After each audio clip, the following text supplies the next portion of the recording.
civilmedia.mk. Слободно, независно, отворено.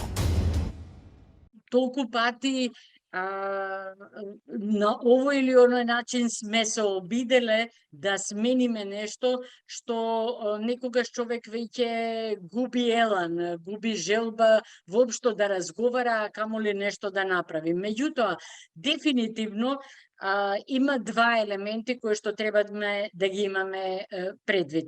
Значи, прво, политиката не може да се тргне од образованието. Значи, дури и е потребно политиката да води сметка за образованието. Образованието треба да биде на прва точка на дневен ред на политиката, приоритет на политиката. Значи, ако го тргнеме образованието од политиката, односно ако ја тргнеме политиката од образованието, тогаш ништо не сме направиле. Значи, потребен е само соодветен начин на третман на образованието од страна на политиката. Кога станува збор за партизацијата, тоа е веќе сосема друг проблем. Значи, некој може да го партизира образованието само доколку не го разбира образованието, само доколку не го разбира значењето на образованието. Значи, партизацијата значи дека некој кој што е на власт, кој што ги држи узгините, некој кој што е во процесите на одлучување и слично, дефинитивно нема појма што значи образованието за заедницата, за развојот на една заедница и воопшто за развојот на една држава. Значи, ако тргнеме од еден многу елементарен пример кој што веќе повеќе пати го повторуваме, меѓутоа изгледа стана само некој видна мантра, без вистина да го сваќаме значењето на она што го кажуваме. Тоа е примерот на Финска и незиното образование. Во 1960 година, некој во политиката во Финска, значи на ниво на политичко одлучување, на ниво на политичко решавање и слично, дошол до заклучок дека развојот на финското општество може да биде соодветен само доколку се посвети соодветно внимание на образованието и доколку се направат такви суштински, такви коренити промени во образованието, кои што ќе доведат до таков развој. Од 1960 година до денеска, Финска цело време нешто додава, нешто менува, нешто обликува, меѓутоа основниот концепт е ставен тогаш. Тоа ни кажува дека ни е потребна политичка воја, потребно е политичко решение, меѓутоа долгорочно нешто кое што ќе произлези од самата заедница, нешто кое што ќе го прифатат сите политички фактори и зад кое што ќе стојат година по година по година по декада, за да може да се направи вистинската промена. Значи, она што финците го направиле е прво решиле што и како ќе се случува со образованието на наставниците, потоа решиле што и како ќе се случува со именувањето на менаџерскиот кадар кој што ќе работи во рамките на училиштата. Потоа дошло и се она што е поврзано со програмите, тоа е со курикулумите, со содржините, со учебниците и слично. Меѓутоа, првата промена, основната промена започнала од менаџерскиот кадар на училиштата и од се она што представува образование на наставниците, на учителите, на сите едукатори во основното и средното образование. Значи, ако сакаме да зборуваме за било каква промена, треба да почнеме од таму. Многу е интересно дека голем број држави кои што се во врвот на образовниот процес имаат посебни факултети за образование. Значи, не се образуваат наставниците на редовните факултети, на обичните факултети, па им се додаваат неколку часови методика и слично, туку им се посветува посебно внимание. Градењето на наставникот, градењето на едукаторот е посебен процес, тоа е посебна професија, тоа е нешто во што се вложува за да можат да се достигнат не само соодветни знаења, туку и соодветни вештини, начини на кои што потоа тој човек ќе биде вметнат во образовниот процес. За менаџерскиот кадар исто така. Значи, можат да бидат менаџери во училиштата, не секој човек, не обични луѓе, туку луѓе кои што поминале низ образовниот процес, луѓе кои што надодале на тоа, плюс образование кое што е поврзано со менеджмент, со организација и со работење во колективи и луѓе кои што исполнуваат одредени стандарди од аспект на нивото на образование. Така, во Финска не може да се биде менаџер на едно училиште, основно, средно и слично, доколку не се добие минимум магистериум, значи магистериум кој што е поврзан со образованието и со менеджментот. Значи, според мене, ова се два поидовни елементи од кои што треба да тргнеме. Прво, дека политиката не смее да се тргне од образованието, туку треба да имаме политика која што е спремна да води соодветна грижа и то долгорочна за образованието. И втора, дека партизацијата на образованието, било да станува збор за именување на директори, наставници или било што друго поврзано со образованието, само значи елементарно незнаење за значењето на образованието. Ама да ви кажам право, пострашно од партизацијата ми е пострашен ми е неквалитетот на наставниот кадар.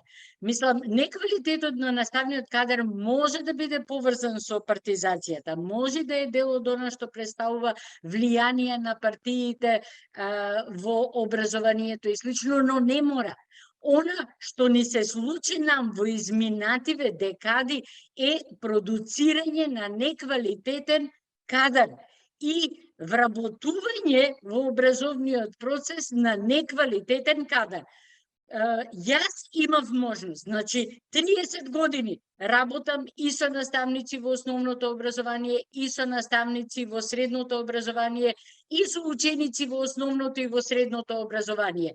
И можам со многу чисто срце да кажам дека она што ни се случува во образованието е потполно дезавуирање на минимален квалитет кој што е потребен за да постои во образовниот процес.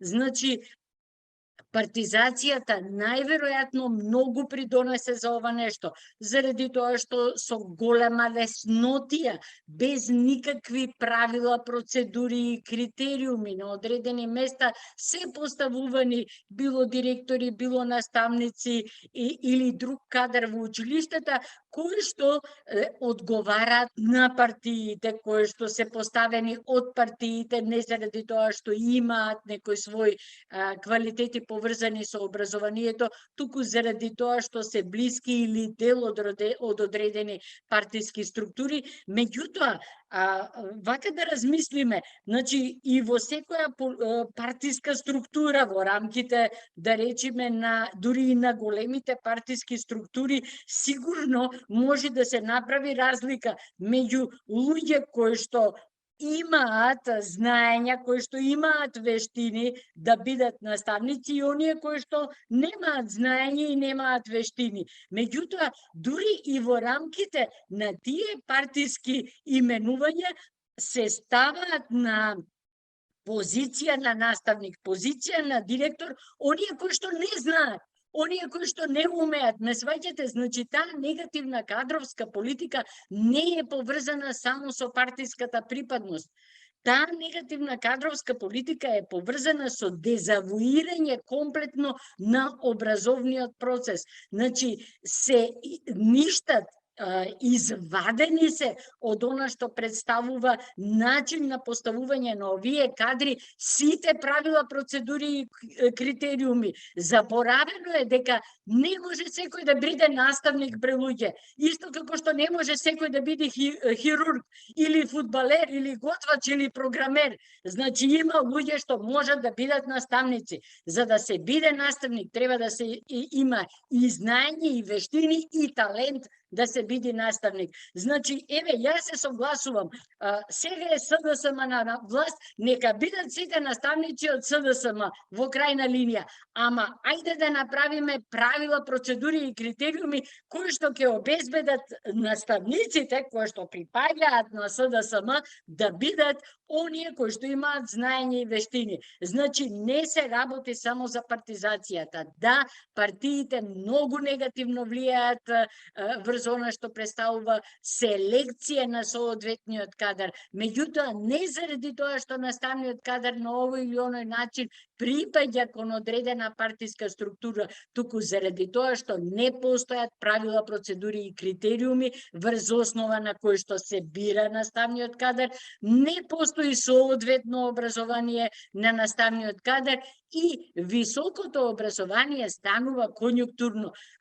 Според мене, во нашето високо образование постојат и се одржуваат и непотребни факултети, факултети кои што директно имаат влијание на образованието, како што се факултети кои што ги одржуваат, да речеме, специјалните училишта за децата со попреченост. И заради потребата, конјунктурната потреба од постоење на тие факултети, ние наместо да ги укиниме специјалните училишта за децата со попреченост и да направиме обид за потполна инклузија на овие деца во редовното образование, ние заради постоењето на тој кадар, заради конјунктурата на привлекување на тој кадар на своја страна на одделни политички партии, ги одржуваме и едните и другите, и факултетите, и самите, да речеме, специјални училишта. Значи, ова е само еден пример. Значи, не е луѓе толку проблемот во партизацијата. Да, таа многу негативно влијае. Проблемот е што нашето општество, нашата заедница, нашите луѓе не ја сваќаат потребата и значењето не го сваќаат на образованието. Самите граѓани некогаш, самите родители го корумпираат образованието, не разбирајќи дека на тој начин се руши целата зграда на нашата заедница. Поред моје мислење, сегашната ситуација е резултат на декади и декади на негативна кадровска политика. Во моментот и високообразовните професори, и наставниците, и директорите во основното и средното образование ги користат политичките партии заради тоа што тие на поинаков начин не можат да обстојуваат. Значи, тоа е спрега меѓу партиите и неквалитетниот наставен кадар. Нам ни е потребна политиката, потребна ни е политичка гарнитура која што ќе пресечи и ќе постави нови правила на игра за да можеме да излеземе од оваа ситуација. Civilmedia.mk. Слободно, независно, отворено.